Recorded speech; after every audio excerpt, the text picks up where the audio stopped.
ici au stade des Martyrs, la Pentecôte de Kinshasa. Voilà, demain déjà, le dimanche, les abonnés clôture. Il y a francophonie. Il y a un moment qui est pour Sabino déjà awa. Il y a Sabino déjà ambiance ils ont un stade des Martyrs. La Pentecôte, donc il y a Bisso Podcast TV qui est dans le stade des Martyrs. On a ambiance où ils ont roulé dans le stade. En tout cas, les Congolais, c'est Peli Makasi.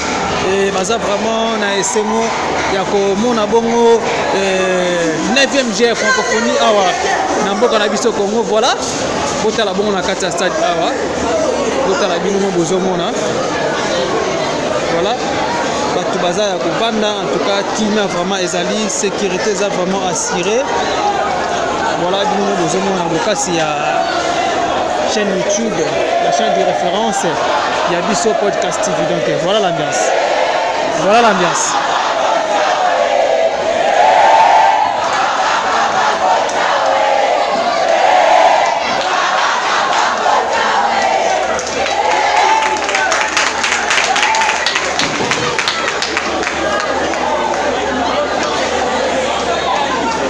Voilà, comme je vous avais dit, nous sommes au stade de Martyrs de la Pentecôte de Kinshasa. Voilà, maman a bébé na bango, maman va jouer mandaku. Azo misko parler kaka ndenge za fille. Nous sommes na bongo na ba grande-mère, qui va faire baser belé. Voilà l'ambiance. Voilà l'ambiance. Qui règne ici là, le samedi 5 août ici au stade des Martyrs de la Pentecôte de Kinshasa. Donc voilà bino bozomona il y a Bisso Podcast TV ça déjà na terrain.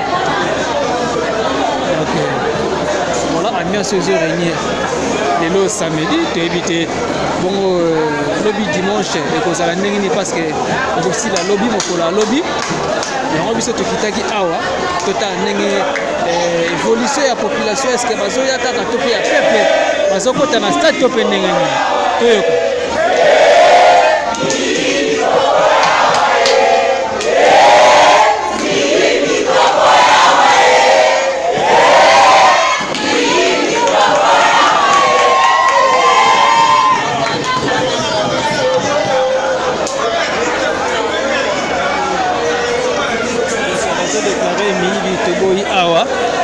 Donc voilà, il y a Bisso Podcast TV. Tout ça toujours. Voilà. Nous sommes stade des Martyrs. On est vers 18h, 19h pile. C'est ça 19h juste. Et les autres, l'esplanade de Palais du Peuple, Maître Gims, c'est bon minule na hérité Watanabe. Donc toujours pas na mboka, mais lobby est bon awa. Lobby a fait recours à la ressource awa kaka nengezala. Yoka mbia sa Congolais. Tolanda.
Voilà toujours l'ambiance au Bakino Amazola qui s'est peuple congolais Mobimba baza bongo satisfait et na le président de la République azo qui est kanisi ya ko sala bongo ya ko topé ya ko zwa makanisi ya ko sangisa batu awa na stade des martyrs 9e jeu ya francophonie tout le monde aza bongo satisfait voilà lelo eza bongo avant dernier jour lelo eza bongo avant dernier jour mais bapara bazoya kaka toujours tozomona bapara bazoya misusu baza bongo na esplanade ya palais du peuple.